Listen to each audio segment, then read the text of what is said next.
four great cars, Plymouth, Dodge, DeSoto, and Chrysler, again bring you your friend, Major Edward Bowes, and his original Amateur Hour. This is certainly a big night for all of us. Our four great cars are about to announce their new 1940 models. The first of these is the great 1940 Plymouth. Tonight, Major Bowes is going to tell you about this wonderful new car. And it's a real event because, as you will soon see, never before has such an extraordinary value been offered at low price. Meanwhile, our gifted amateurs are ready to entertain you and to entrust their success to you and to your votes. In tonight's honor city, Mansfield, telephone Maine 9900. In New York, call Murray Hill 89933. Or if you prefer, vote by mail from your home or in your dealer's showroom, addressing Chrysler Corporation in care of your own station. And now, here is Major Bowes. Good evening, friends. On this opening day of autumn, we spin our weekly Wheel of Fortune for the 236th consecutive time. Around she goes, and where she stops, nobody knows. First tonight are the Harlem Roustabouts, an instrumental quintet. My goodness, look at that big boy walking up there.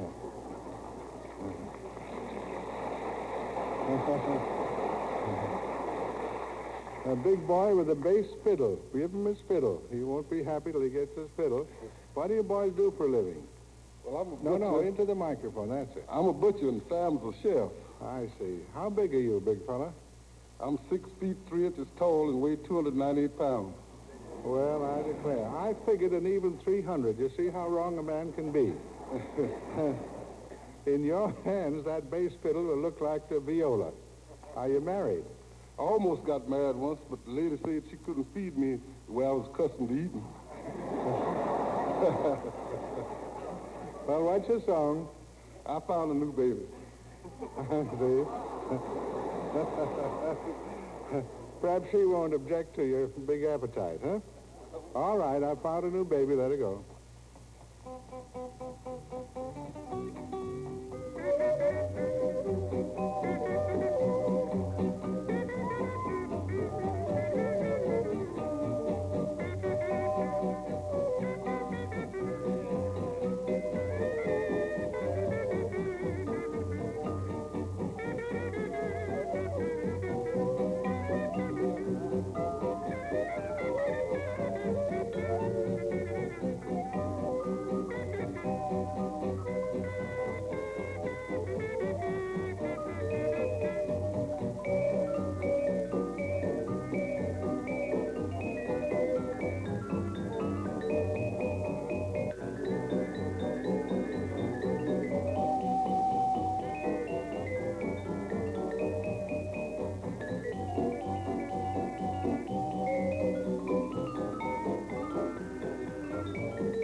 In the north-central section of Ohio, on the last of the hills of the Appalachian Highland, our Chrysler motorcade pauses to salute the city of Mansfield, capital of Richland County.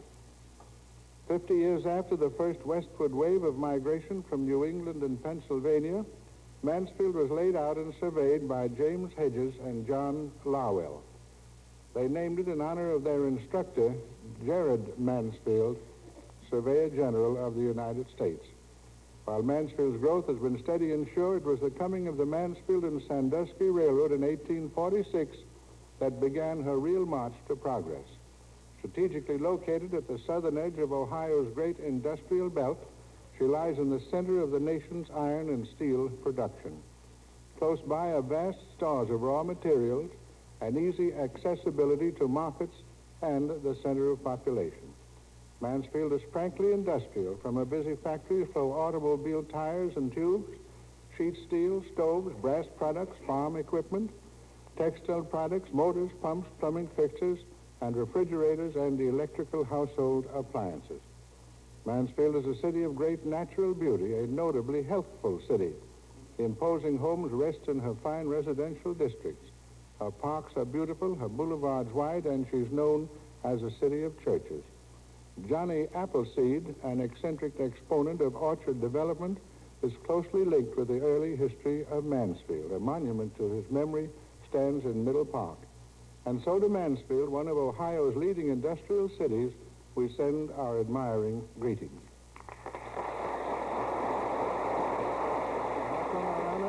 From Marana City, from Mansfield, Helen Dixon, a coloratura soprano, A Heart That's Free. I mean, that's the name of the song. Your home is in Mansfield, Helen. I was born there, Major Bowes. I'm a stenographer for the Sheet and Tin Plate Company. Mm-hmm. Are you enjoying New York?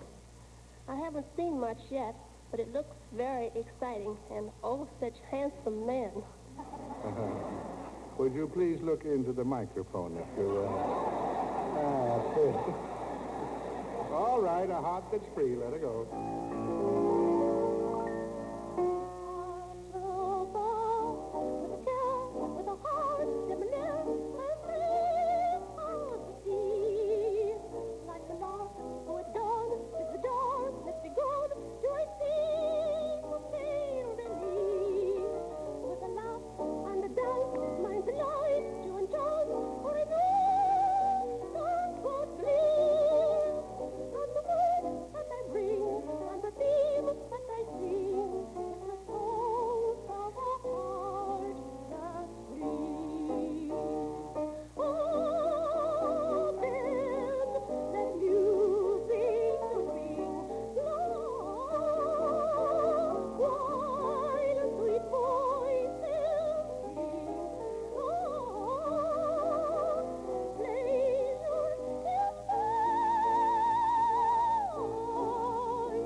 From Mansfield, and the telephone in New York is Murray Hill 89933, and in Mansfield, in case anybody there desires to vote for Helen Dixon, the telephone is Maine 9900.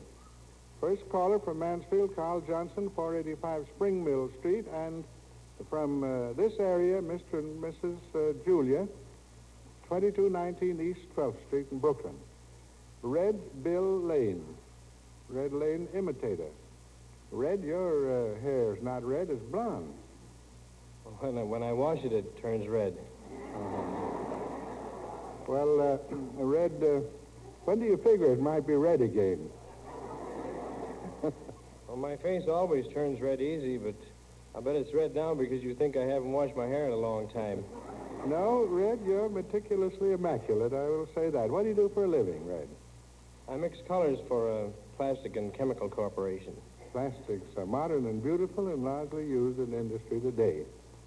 Yes, Chrysler Corporation uses a lot of our items. Boy, are they particular. If everything isn't just 100%, well, it's just too bad for us. They buy the highest price stuff, too. Red, you couldn't have said anything nicer to me at this moment. Very pleasing indeed. Now, Red, you've got a lot of invitations listed here. I'll call them off as far as time we can spare. You've got here The Life of a Rooster in 4 parts. 1 day, 4 months, a year, and 4 or 5 years old. Now, the eating would vary, of course, in those periods, but how's the sound? 1 day.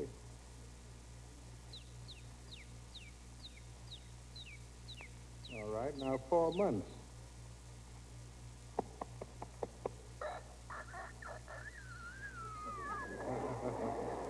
Now a year-old rooster.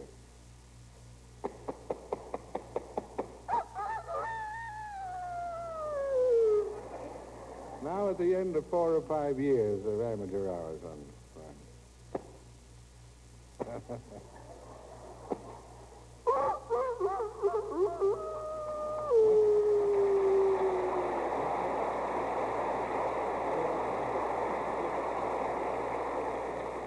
You don't like to come out and say it, but that's an impersonation of me. Now, now ring-necked pheasant. How does a ring-necked pheasant sound?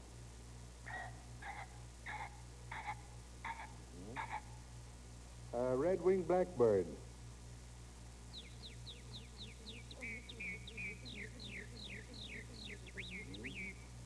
That's little Sir Echo. A robin. Robin?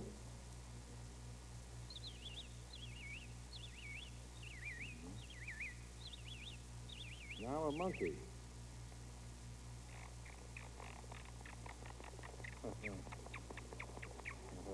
And a lion?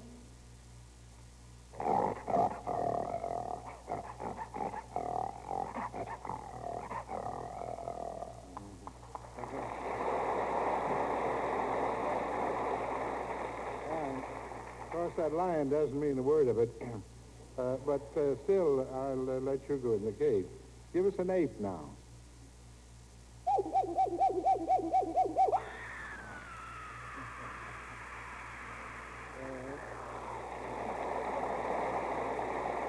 Now, you've got how traffic cops are in different cities. Let's take 3 of them. First is Los Angeles traffic cop.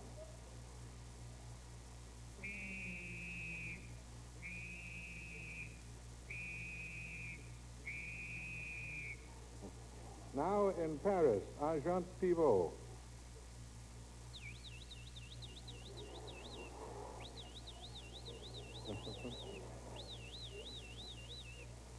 Now give us one of Commissioner Valentine's pets in New York City, a traffic cop.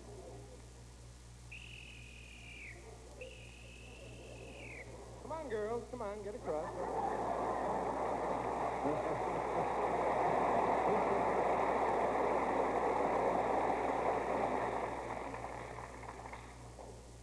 Now, what about the taxi drivers? You can't say, come on, girls, to them. Well, then he says, come on, you mugs. What are you waiting for?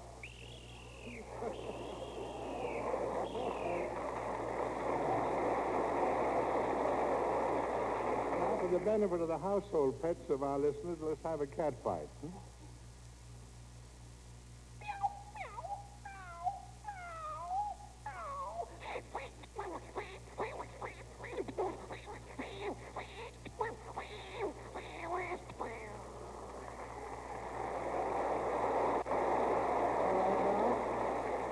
For the finish, let's all sing like the birdies sing.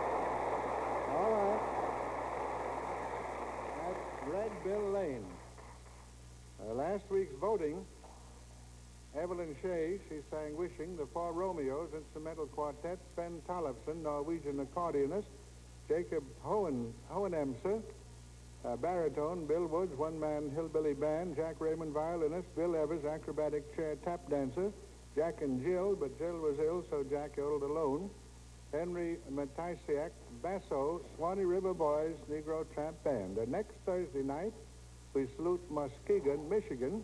The Thursday following, October 5th, our honor city will be Elgin, Illinois. Have you talent? Would you like to be on this program? Try it. We'll make things pleasant for you. Just write a letter giving full particulars from New York or its vicinity. Robert Chauhan, tenor, Le Rave. Where are you from, Robert? I'm from Boise, Idaho, but I've been working in a bank in Wall Street for the last 3 years. You married? Yes, and my wife is my severest critic. That is music critic. That is music critic. I see. Otherwise, she's indulgent. Is that it? That's right.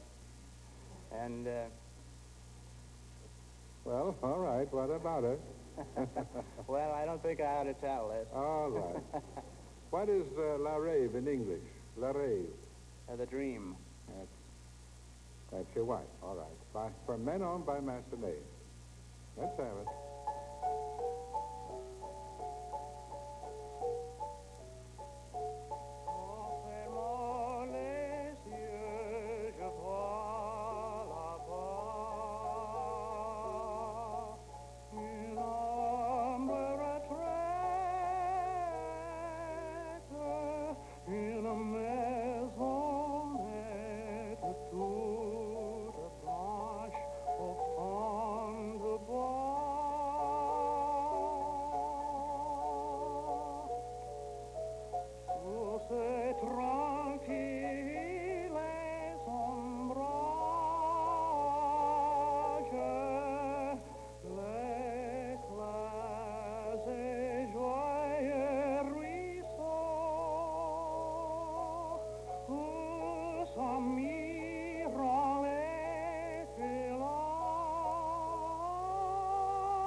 From Massenet's Men On.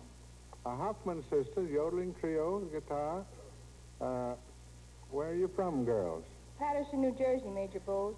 We're all 2 years apart, beginning with 15. And what are you going to play? I want to be a cowboy sweetheart. I hope you get your wish. All right, let's have it.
And in Mansfield, the telephone is Maine 9900. That's the Hoffman sisters from Paterson, New Jersey. I have a telegram here stating that 500 members of Mansfield's Chamber of Commerce are gathered in the Westinghouse Auditorium listening to the program. I wish I might be there.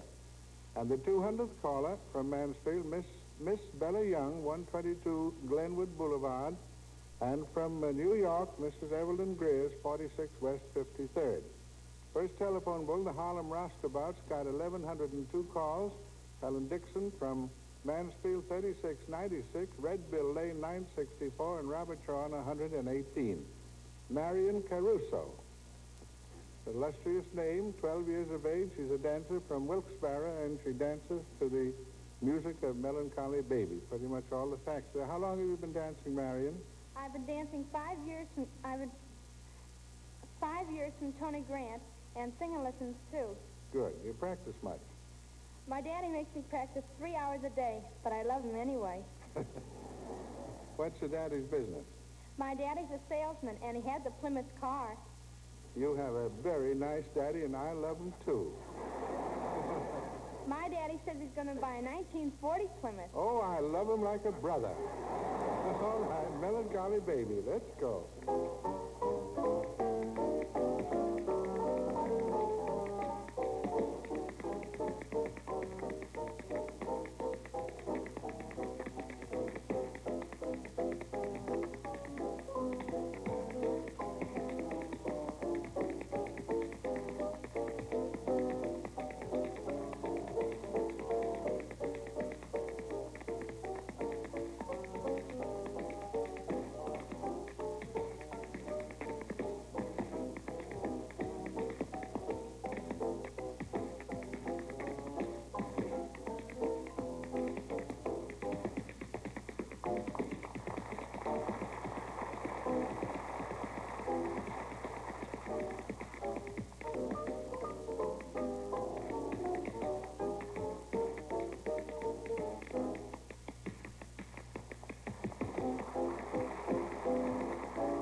Marion Caruso, a pupil of the gifted Tony Grant of Wilkes-Barre. This is the time of year when Mrs. America dons her new postilion chapeau, arranges its snoot back over her lovely curls, and looks forward to a happy autumn. Mr. America acquires the annual snap brim felt and an extra spring in his step, and this particularly is the time our 1940 models make their debut.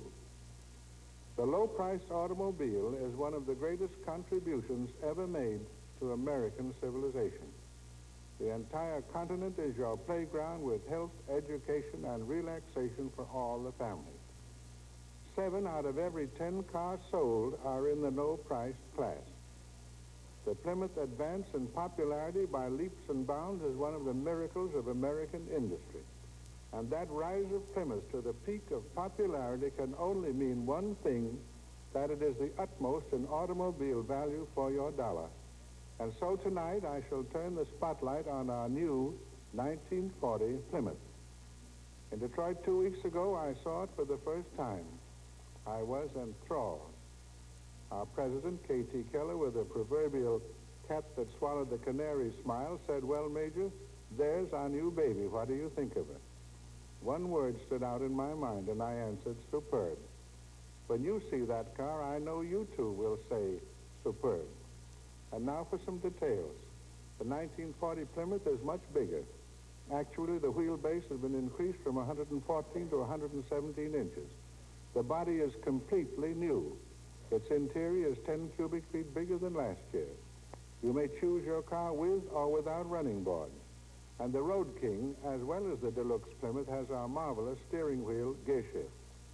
Headlamps are the new sealed beam type, giving brighter illumination for a further distance along the road at night with lens, reflector, and filament fully protected from dust and moisture. The 1940 Plymouth is lower without cutting down the headroom. The windshield is wider for better vision. The rear window is curved and all in one piece for better visibility. The spare tire is mounted vertically in the trunk compartment. Your luggage or the tire may be moved without disturbing the other. As for the new luxury ride, that is, as the Debs say, something out of this world. And I say that after a stiff test ride in New York yesterday. The rear door is full width, and rear windows may be rolled all the way down. You'll get full front seat comfort on the rear seat. The extreme of riding comfort is a combination of new roominess, new greater vision, wonderful upholstery, and the combined results of chassis engineering, which give you floating power, new weight distribution, rubber body mountings, and a molar steel coil springs. Our 1940 Plymouth has a new transmission. Gear shifting is now a pleasure, clashing practically impossible. Its horsepower rating has been increased. Oil filters are now standard equipment. Pistons have a new type of surface coating for reducing friction, and vital engine parts are super finished with our new process, giving finer performance and longer life. If I have been able to convey to you even a part of my prideful enthusiasm, you will wish to go to your Plymouth dealer and see this superb example. Why not be the first in town to take a welcome ride in our 1940 Plymouth, the new low-price beauty with a luxury ride? I thank you. In a moment, we will continue with Major Bow's Original Amateur Hour. This is the Columbia Broadcasting System.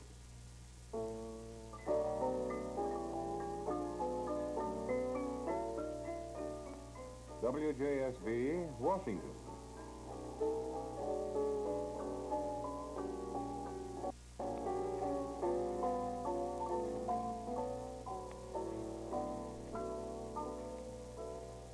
We now continue with Major Bow's Original Amateur Hour, presented by Plymouth, Dodge Cars and Trucks, DeSoto and Chrysler.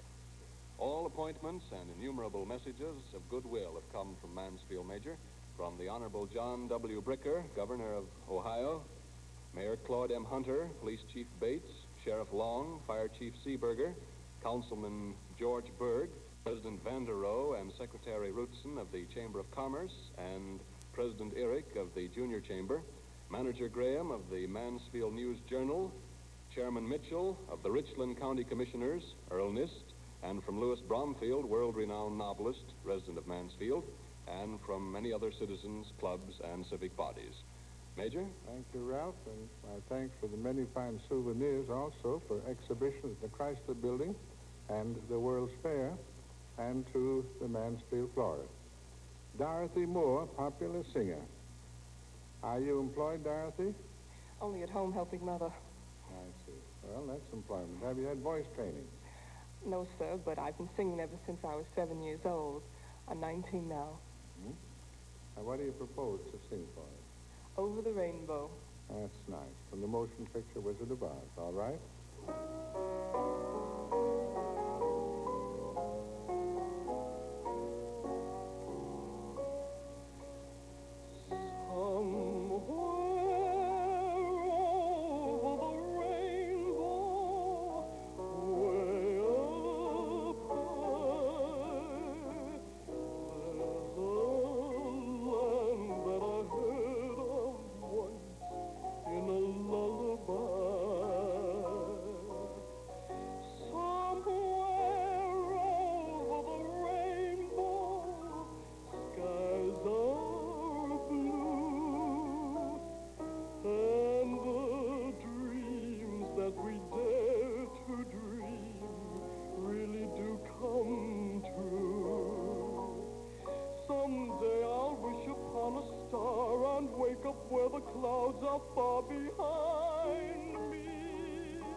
lemon drops away above the chimney tops. That's where you'll find me. Somewhere over the rainbow, bluebirds fly. Birds fly over the rainbow. Why then, oh, why can't I? Someday I'll wish upon a star and wake up where the clouds are far behind me, where troubles melt like lemon drops away above the chimney tops.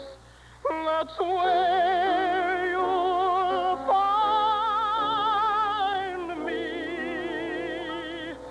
Somewhere over the rainbow, bluebirds fly.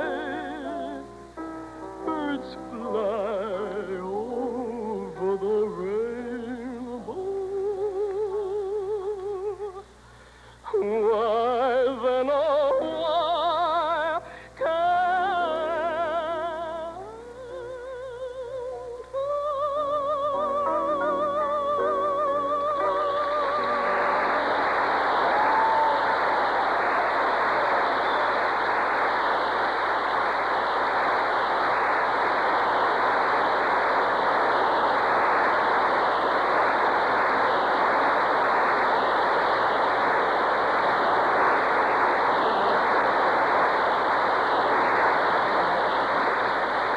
Dorothy Moore, 19. I'd like to see anybody stop that girl from having a career. We're going to see that she gets a chance. John Tucker. John Tucker, the Whistling Wizard. And where are you from, John? Oh, I'm a Londoner, Major Bowes. I came over here about 2 weeks ago. I was going to one of your universities here, but the pound sterling has dropped so low that I very much doubt whether I can do it. Well, now, what's your particular study? Oh, I do legal research. I did 4 years at London University in economics, and I'm a graduate in law at Cambridge. I believe, though, that I'm the only person who can do whistling in counterpoint. You mean whistle two different melodies at the same time? Can you manage a Bach fugue? Yes, Major Bowes, strangely enough, I can. And I also do some impersonations of well-known people in London. They told me in England that you'd like what I did over here. Well, I'm sure of it. I'm glad for that recommendation, too. Tell me, is this your first trip to America? Yes, and I find it absolutely stupendous and very rushed. Very rushed indeed. That's a very good description. Stupendous. But the American people are most kind and thoughtful, and I do love your subways. Of course, the fans are a great help. I'll say that. Would you be willing to give your considered opinion of our American girls? On the whole, I find they're much quicker and smarter and quicker at everything than the English girls. And from the very little I've seen of American girls, I should think they're more hard-boiled than the English girls. Well, now, hard-boiled, that's enigmatic. It's a slam, isn't it? Just what do you mean by hard-boiled? Major Bowes, getting back to whistling, do you think I could make some money by my double whistling? Because I very much want to, and I'll be able to go to the university if I do. Well, having made that other matter perfectly clear, is whistling your ambition? Oh, not really. I'm very fond of music, but I expect to be a barrister, and if I'm very lucky, later on, perhaps a professorship at Cambridge. It's just lovely out there. Cambridge, England. Let's have your imitation. First here is duck going into the water. Duck going into the water. Now, I think you're a little close there, aren't you? Yeah.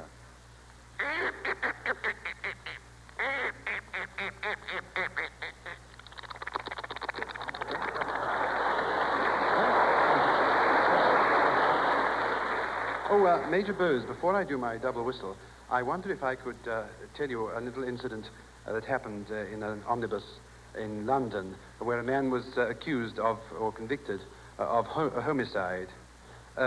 He got into court, and the judge asked him, he said... you were going to ask me if you might tell that. Oh, I beg your pardon. Oh, no. Would you mind if I do tell it I'd be delighted to have you. Go ahead. Thank you very much. I think it will interest For people. Judge Barrett, I want to keep the record clear. All right, let's have it. Thank you, Major Bose.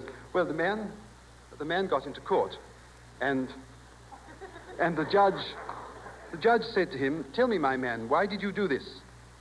Have you anything to say?" "Well, my lord, it was like this. I got into a bus, and a lady got into the bus after me and sat down beside me. And she wanted to get out her fare. So she opened her bag and took out a purse and closed the bag and opened the purse and took out a penny and closed the purse and opened the bag and put in the purse and closed the bag. Well, then the conductor went past her, so she put her penny away again. She opened her bag and took out the purse and closed the bag and opened the purse and put back the penny and closed the purse and opened the bag and put in the purse and closed the bag. Well, then the conductor came round and said, 'Fares, please.' So she opened her bag and took out the purse and closed the bag and opened the purse and took out a penny and closed the purse and opened the bag and put in the purse and closed the bag. Well, then the conductor clipped her a ticket. So she had to put her ticket away again. So she opened the bag and took out the purse and closed the bag and opened the purse and put in the ticket and closed the purse and opened the bag and put in the purse and closed the bag. Well, then the inspector came along and said, 'Madam, I want to see your ticket.' So she opened the bag and took out the purse and closed the bag and opened the purse and took out a ticket and closed the purse and opened the bag and put in the purse and closed the bag. Then the inspector said, 'Thank you, madam, that ticket's in order.' So she had to put it away again. So she opened the bag, took out the purse and closed the bag and opened the purse and put in the ticket and closed the purse and opened the bag and put in the purse and closed the bag. Then the conductor came along and said, 'Madam, your fare ends here. You must pay another penny.' So she opened the bag and took out the purse and closed the bag and opened the purse and took out a penny and closed the purse and opened the bag and put in the purse and closed the bag. Then the conductor clipped her another ticket. So she had to put it away. So she opened the bag and took out the purse and closed the bag and opened the purse and put in the ticket and closed the purse and opened the bag and put in the purse and closed the bag. Then another inspector came along and said, 'Madam, I want to see your ticket, please.' So she had to get it out. So she opened the bag and took out the purse and closed the bag and opened the purse and took out the ticket and closed the purse and opened the bag and put in the purse and closed the bag. Then the inspector said, 'Thank you, madam, your ticket's in order.' So she opened the bag and took out the purse and closed the bag and opened the purse and put in the ticket and closed the purse and opened the bag and put in the purse and closed the bag. Then the conductor came along and said, 'Madam, you must pay another penny.' So she opened the bag and the judge said to him, 'My God, if you go on like that, I'll strangle you.' 'My lord,' said the man, 'that is exactly what I did to the woman.'"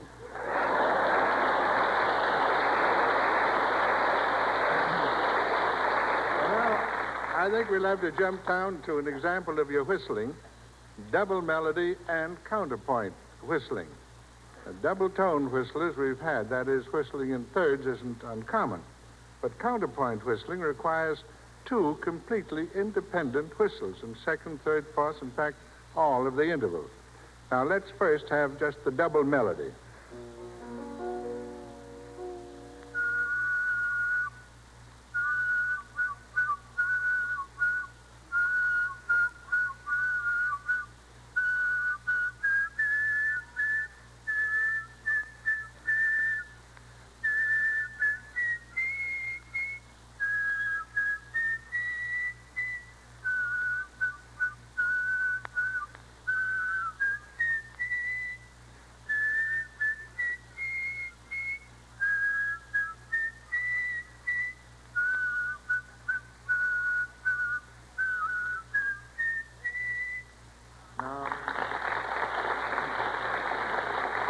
That particular thing is a fragment of the second movement of Beethoven's Seventh Symphony. Now give us the same thing in counterpoint.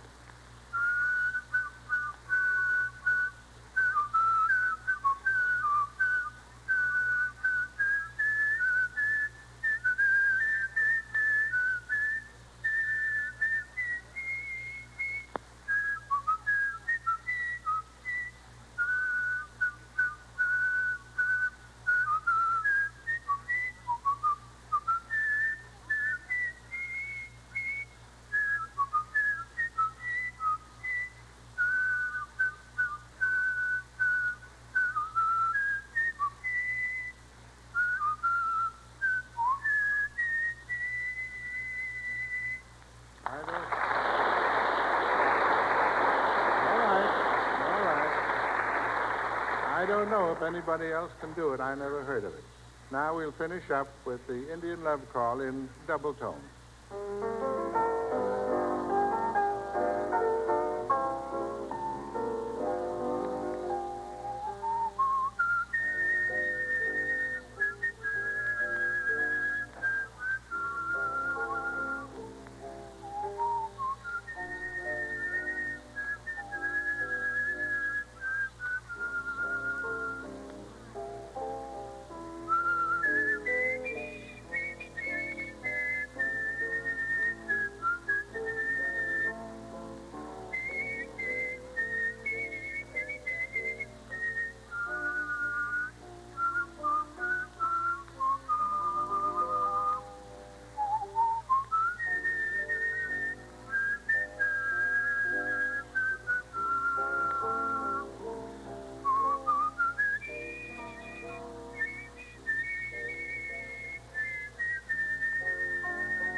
The telephone in New York is Murray Hill 89933, and in Mansfield, the telephone is Maine 9900.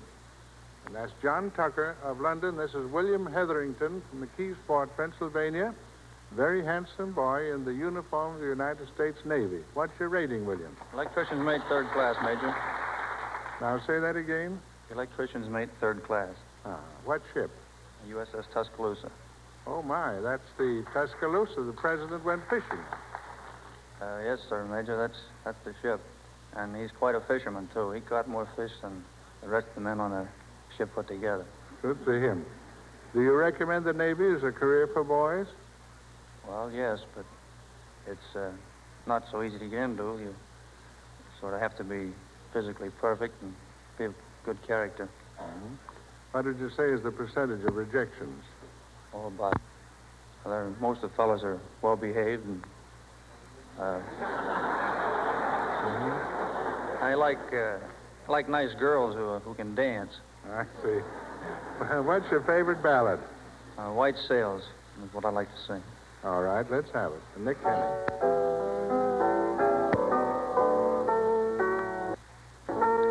White sails beneath a yellow moon sail on across the sea.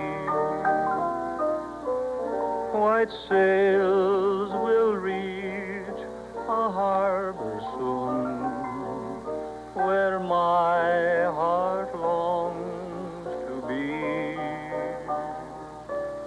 Someone is watching and waiting so patiently, watching for you, waiting for me. White sails will find our blue lagoon for you, my love and me. Someone is watching and waiting so patiently, watching for you, waiting for me. White sails will find our blue lagoon for you, my love and me.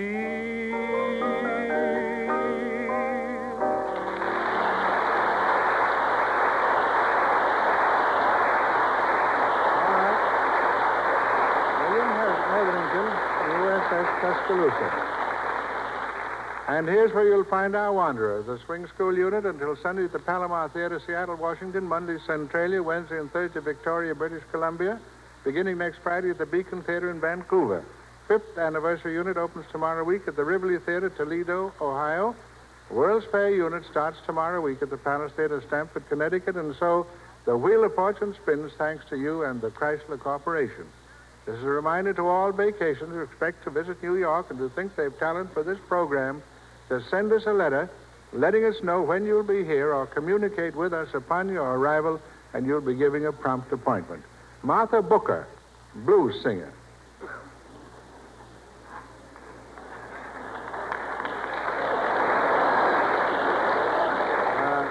Martha, will you tell us a little bit of yourself? I'll tell you everything about myself, Major Bowles, because I am not looking for a husband. All right, a true confession, huh? I'm 5'1", and I weigh 235 pounds. That's very complete information, I think. Oh, I ain't told you nothing yet. I have 8 children, and I'm a grandmother, too. I've been singing all my life. So I thought I'd come over and let you hear me. That's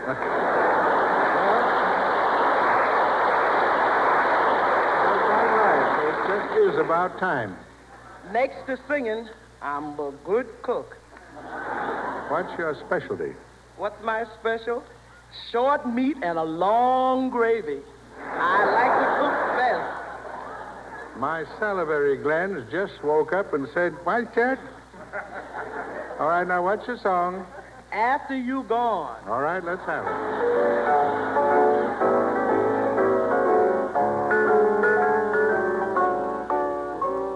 After you gone and left me crying, after you gone, there's no denying.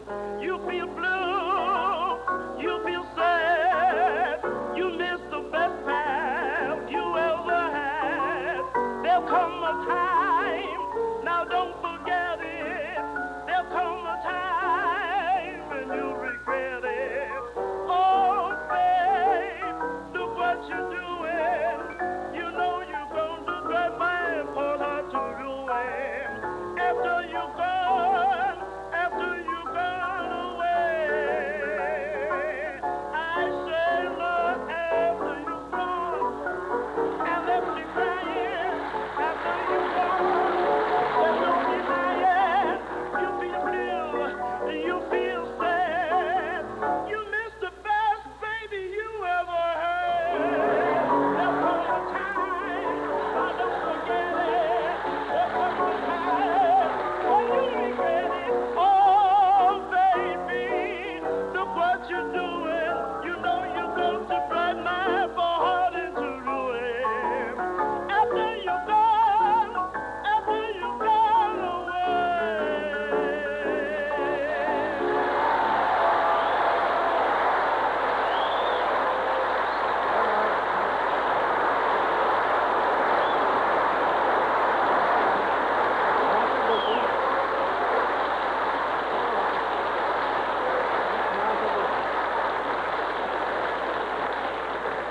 All right, Bob, if you will now.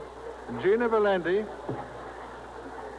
a little 7-year older, and she walks up with an accordion. Gina, what is it you do to I entertain? play the piano and accordion and I dance. Is that all? What's your daddy do? He gives lessons On what? on piano. I see. And what did your daddy?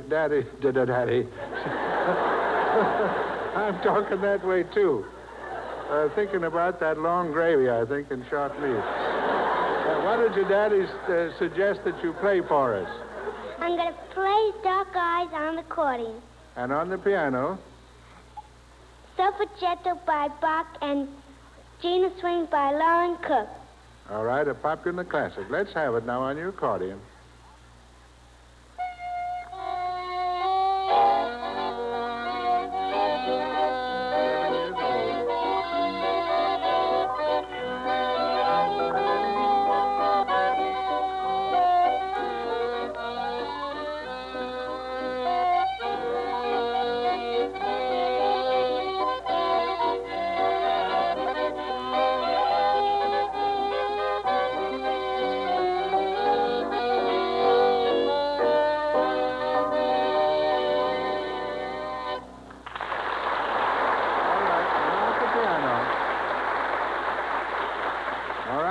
Now at the piano.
older with many accomplishments. Now, Alexander Pirov. Alexander Pirov, he's 30, and he's a baritone. Where's your home, Alexander? In Bulgaria. But at present moment, I'm for 2 months already in America. All right. You speak English pretty well. I went to American college in Turkey. That's Robert College. And I speak some other languages, I think, better than American. Are you employed? No, I'm visitor. And my father owns large wine business in Bulgaria. I see. How do you like America? Oh, it's a wonderful country, wonderful tempo, very, very nice woman, and I never saw so many nice women at the same place like in America, and they're very well built and very sporty. We're getting a variety of opinions tonight. You're married, I take it? No, I don't need to be married. I see. And could I sing to you a Russian gypsy song? Yes, all right, let's have it. You're a little nervous. All right, come on, Russian gypsy song.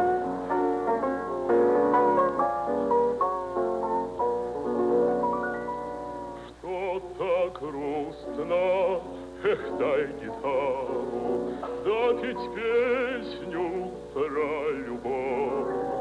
Или поехать лучше к Яру, разогреть шампанским кровь.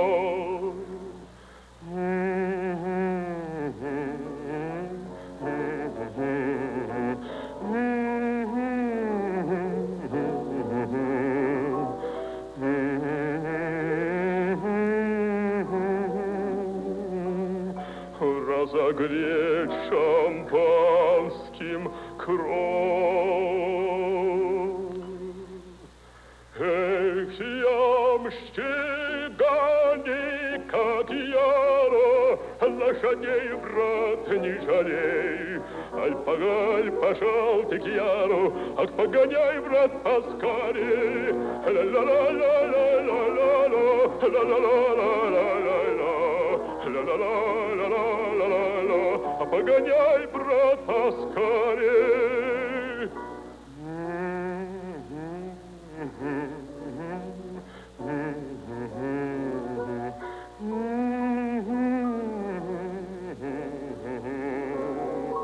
Иль поехать лучше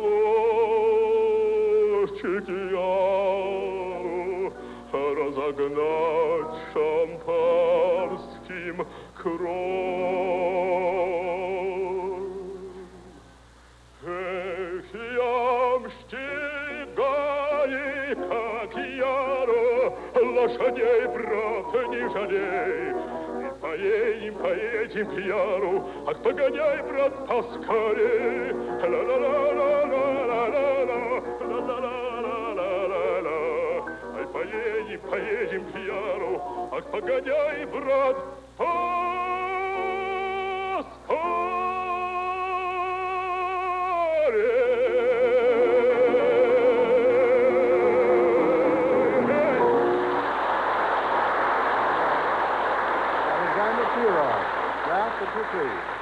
Our telephone lines will be open for another half hour to receive your votes. In New York, telephone Murray Hill 89933. In Mansfield, call Maine 9900. On subsequent broadcast nights, Major Bose will bring you the official news about the 1940 models of the other three of our great cars. Next Thursday will be devoted to the beautiful Chrysler for 1940. I doubt if I've ever seen Major Bose as excited as he is tonight about this great new 1940 Plymouth. And it's no wonder. The 1940 Plymouth has new style, new bigness, and a new ride that will astonish you. Major Bose has been all over this great car many times in the last few weeks, but his most thrilling experience was his demonstration ride. Now, the important thing is to have you get this same thrill. Your Plymouth is waiting for you. This low-priced beauty with the luxury ride. Go round to your Plymouth dealer this very weekend. Get this new, big, roomy, powerful car out on the road. See how sweetly it handles. Enjoy a riding comfort beyond anything you ever believed possible. When you come back, you'll say, well, that's certainly the biggest thrill I ever got out of a motor car. Major? Thank you, Ralph. I just have a message from Howard Fagley of the Rivoli Theater in Toledo. Telephone for Red Bill Lane to join our 5th anniversary unit opening there a week from tomorrow.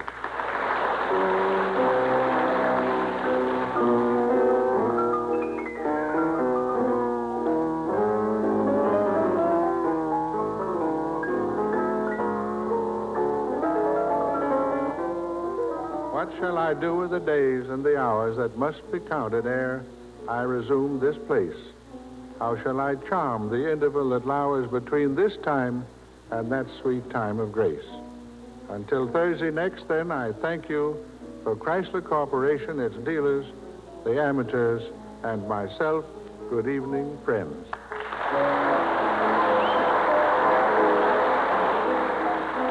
This is the Columbia Broadcasting System.